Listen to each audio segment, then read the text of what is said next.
Wabarakatuh, perkenalkan kami dari kelompok 10. Nama saya Nurliana Ustia. Lalu ada rekan saya yang bernama Muhammad Ridwan dan Muhammad Iqbal Malik Firdaus. Di sini kami akan mempresentasikan materi tentang manajemen shareholder dan stakeholder.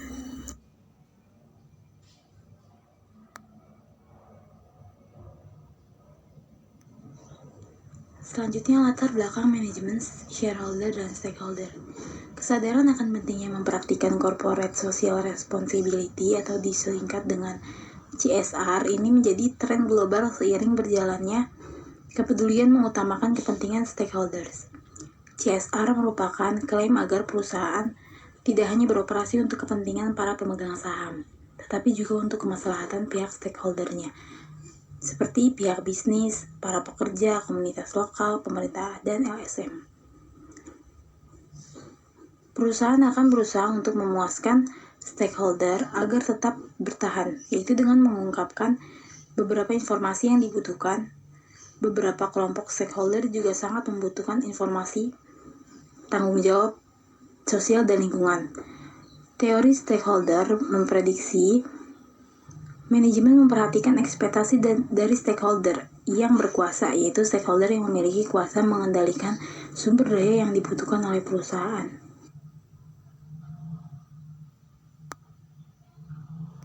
Selanjutnya, pengertian manajemen shareholder dan stakeholder. Shareholder atau pemegang saham adalah individu atau organisasi yang memiliki saham di perusahaan atau proyek.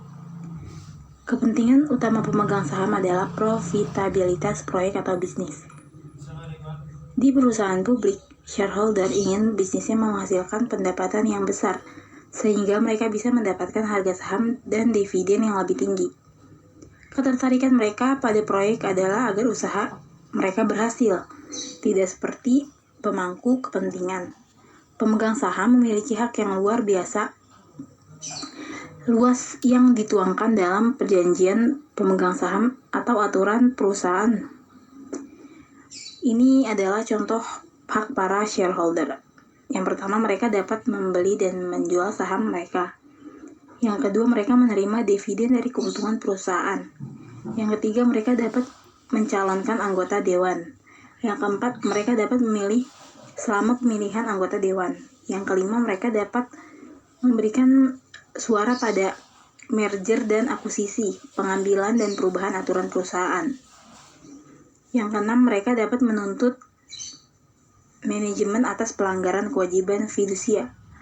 Tidak seperti stakeholder, shareholder fokus pada profitabilitas perusahaan, sehingga mereka berada dalam jangka pendek. Mereka dapat menjual saham mereka di perusahaan dan menginvestasikannya kembali di entitas lain, bahkan pesaing-pesaing lain.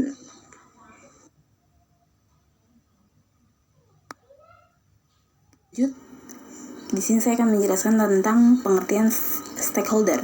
Stakeholder adalah pihak yang memiliki kepentingan finansial dalam keberhasilan atau kegagalan perusahaan.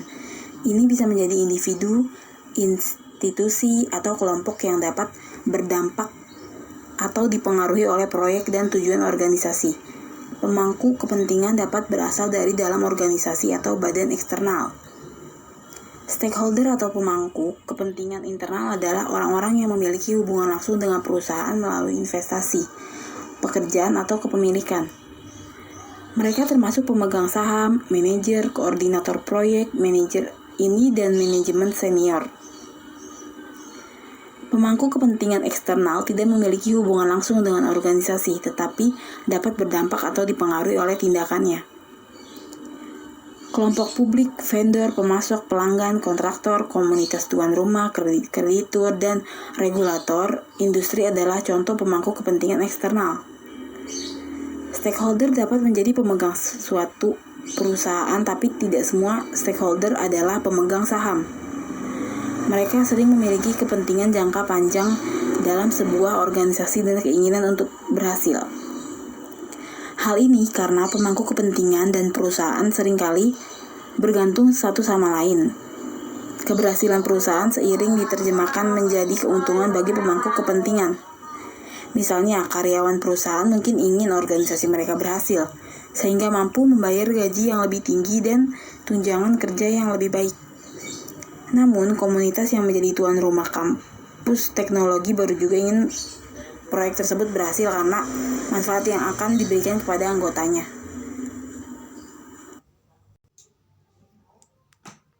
Selanjutnya ada di slide 5. Slide 5 saya akan menjelaskan mengenai tentang gambaran shareholders, stakeholders, dan terakhir stockholders. Nah, ini begini ya teman-teman gambarannya. Gambarannya seperti ini untuk gambaran shareholders, stakeholders, dan stockholders ya teman-teman. Nah, di sini gambarannya stakeholder itu menuju ke arah government, supplier, civilization,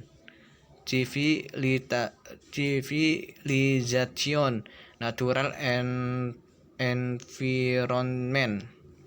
Nah, sepertinya teman-teman ya gambarannya. Nah, untuk shareholders, stockholders, dan terakhir stakeholders itu menunjukkan ke arah hold the component, karena penting sekali teman-teman untuk di perusahaan dimanapun juga seperti ini ya teman-teman untuk gambarannya. Nah, untuk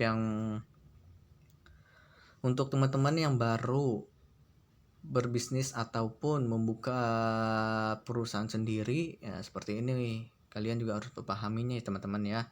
Gambarnya juga di sini shareholder juga menunjukkan ke arah inside the company ya teman-teman. Nah, di sini juga ada manajemen. Manajemen itu adalah suatu proses yang mengatur strategi dalam bidang perusahaan ataupun di bidang organisasi. Nah, kalian juga harus pahami mengenai tentang shareholders dan stakeholders. Nah, seperti gambar-gambarnya teman-teman ya, gambarnya ya. Nah, lalu di sini ada slide 6. Slide 6 menjelaskan tentang mengenai jenis-jenis shareholders dan stakeholder dalam dunia bisnis. Nah, kalian juga harus pahami ya teman-teman mengenai jenisnya juga. Selain gambar juga kalian sekalian kalian juga harus memahami mengenai tentang jenis-jenis shareholder dan stakeholder. Jangan Anda cuma pahamnya tentang gambaran strukturnya aja. Nah, jenis-jenisnya juga harus paham kalian, karena untuk peluang membuka bisnis ataupun yang sudah memiliki bisnis juga kalian juga harus paham cara megangnya saham bisa dapat dari suatu perusahaan. Nah, gimana terus memiliki hak pada sebagai hal yang berkaitan dengan bisnis berusaha itu gimana. Nah, terus tetap memiliki kendali penuh untuk mengelola perusahaan itu bagaimana, kalian juga harus paham. Maka mereka juga memiliki hak dalam mengajukan class action pada perusahaan atas beragam kesalahan yang memiliki peluang dalam membahayakan perusahaan. Nah, di dunia manajemen di perusahaan itu untuk suatu mengatur strategi perusahaan. Nah, gimana caranya kita bisa memahami dan mempelajari seperti shareholder dan stakeholder. Nah, mempelajari gimana caranya? Gampang sekali teman-teman. Kalian bisa memahami mengenai tentang class action, karena di dunia nyata itu, di dunia seperti ini kan banyak sekali yang pinter acting bagaimana. Nah, terus cara dia bicara kepada kita gimana, cara mempromosikan ke kita gimana, dalam atasan dari manajer ke bawahan gimana, biar kita nggak dibodoh-bodohin oleh atasan dan ke bawahan dan kepada orang-orang naik, orang-orang siapapun gitu. Nah, untuk kita juga harus mengatasi teman-teman, kita harus mengatasi gimana caranya biar tidak membahayakan perusahaan tersebut. Nah, gitu kita harus paham. Nah, untuk investor dan kreditor itu juga perlu. Investor dan kreditor memiliki peran penting dalam suatu bisnis, karena investor dan kreditor dapat membantu aspek keuangan perusahaan.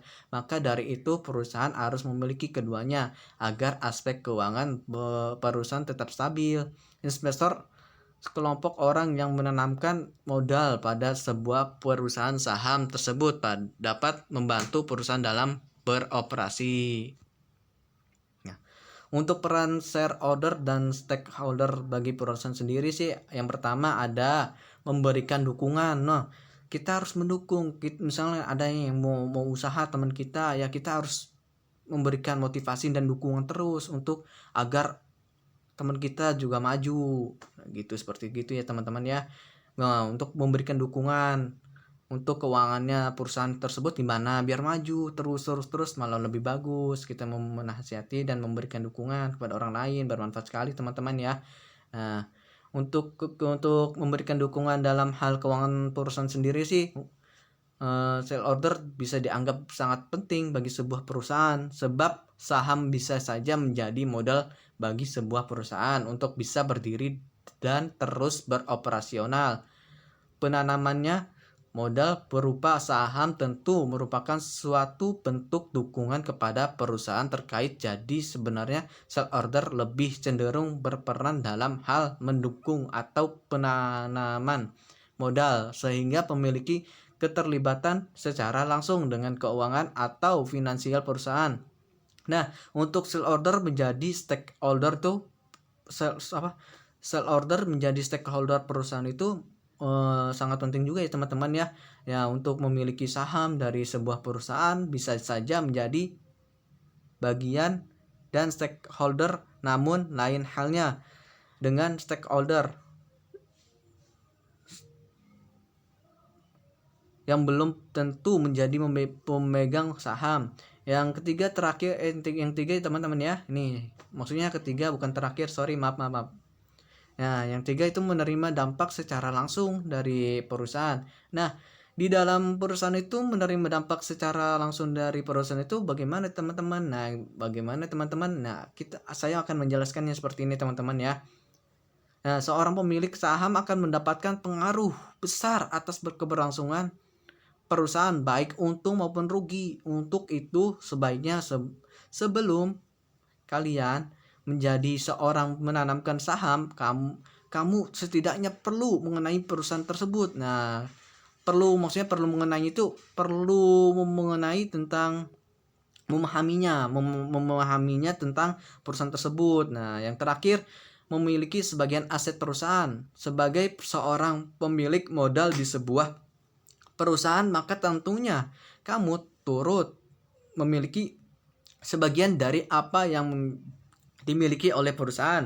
Sebagian dari kekayaan perusahaan bisa saja turut menjadi pemilik saham. Jika perusahaan untung, maka kamu juga bisa mendapatkan untung. Sebaliknya, jika perusahaan rugi, maka berarti tidak ada keuntungan yang bisa kamu terima sebagai penanaman saham.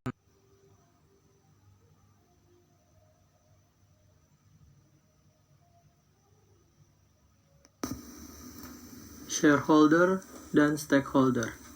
Yang pertama, shareholder. Shareholder BPKP adalah Presiden dan Wakil Presiden Republik Indonesia. Presiden selaku kepala pemerintahan memerlukan hasil pengawasan BPKP sebagai bahan pertimbangan untuk menetapkan kebijakan-kebijakan dalam menjalankan pemerintahan dan memenuhi kewajiban akuntabilitasnya. Hasil pengawasan BPKP pun diperlukan oleh para penyelenggara pemerintahan lainnya, termasuk pemerintah provinsi dan kabupaten, dalam pencapaian dan peningkatan kinerja instansi yang dipimpinnya. Stakeholders.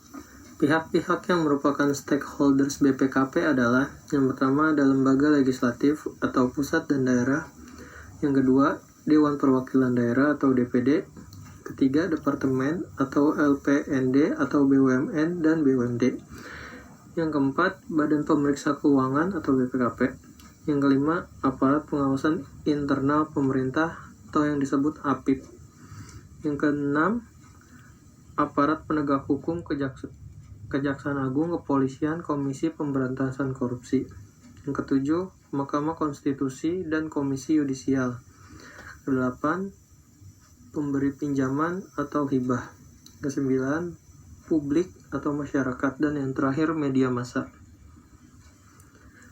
Hubungan shareholder dan stakeholder. Shareholder adalah sebagai pemegang saham yang memiliki saham mayoritas pada sebuah perusahaan. Misalnya, jika memiliki 50% saham sebuah bisnis, ini berarti kamu mempunyai wewenang atas setengah dari perusahaan itu. Sementara, stakeholder tidak selalu memiliki saham di sebuah perusahaan meskipun hal ini diizinkan. Demikian presentasi PPT dari kelompok kami. Kurang lebihnya dimaafkan. Terima kasih.